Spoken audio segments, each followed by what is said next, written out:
Täällä meidän reippapartiolaiset paistelee pizzaa. Onks hyvä? Mä söin oman ilmasta. Joo. Hyvä on. Kyllä.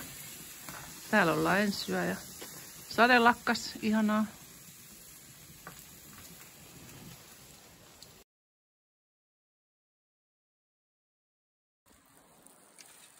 Oi että, aika täydellinen pizza.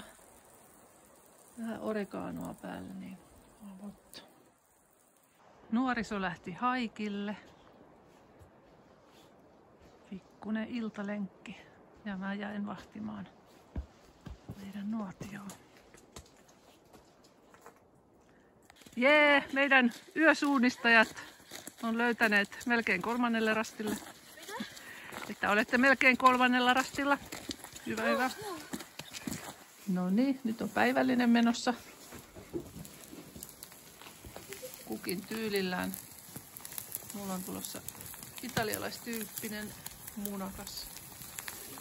Keitettyä perunaa, paprikaa, nakkeja, kananmunaa, juustokermalla, vähän tuollaista tomaattikastiketta. Olipa kerran pieni tonttu, joka pelkäsi Pinjaliina niin paljon kuin mahdollista. Tonttu leikki pipareilla joka päivä ja pähkinöillä. Yhtenä päivänä joulupukin kylässä Pinjaliina tuli vasta. Tonttu säikähti. Apua! Pinjaliina! Tonttu huudahti. Ei! Okei. Jätti haapoi! Jätti Alisa tulee! Omena banaani hyvettä.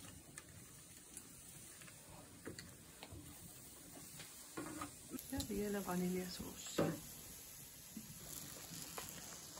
Onko hyvää, Olivia? On. Hyvä.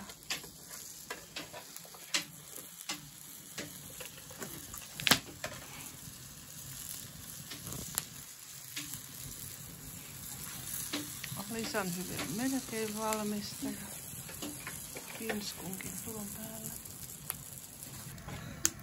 Vesipannulla jotain asiaa. Mitä ei täältä.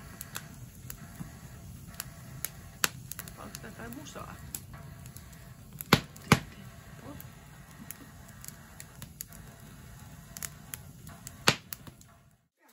Aamupalaksi on muna, juusto, leipää, puuroa, banaania.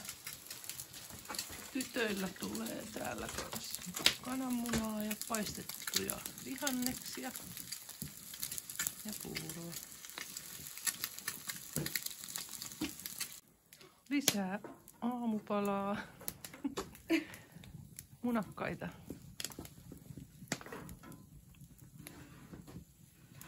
Aamukin alkaa jo valkenee.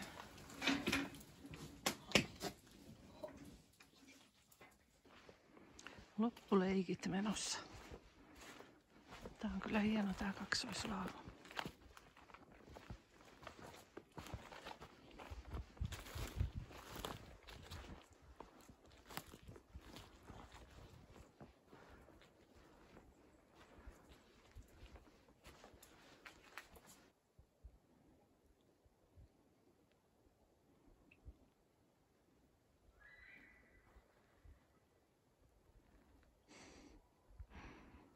Luonnon rauhaa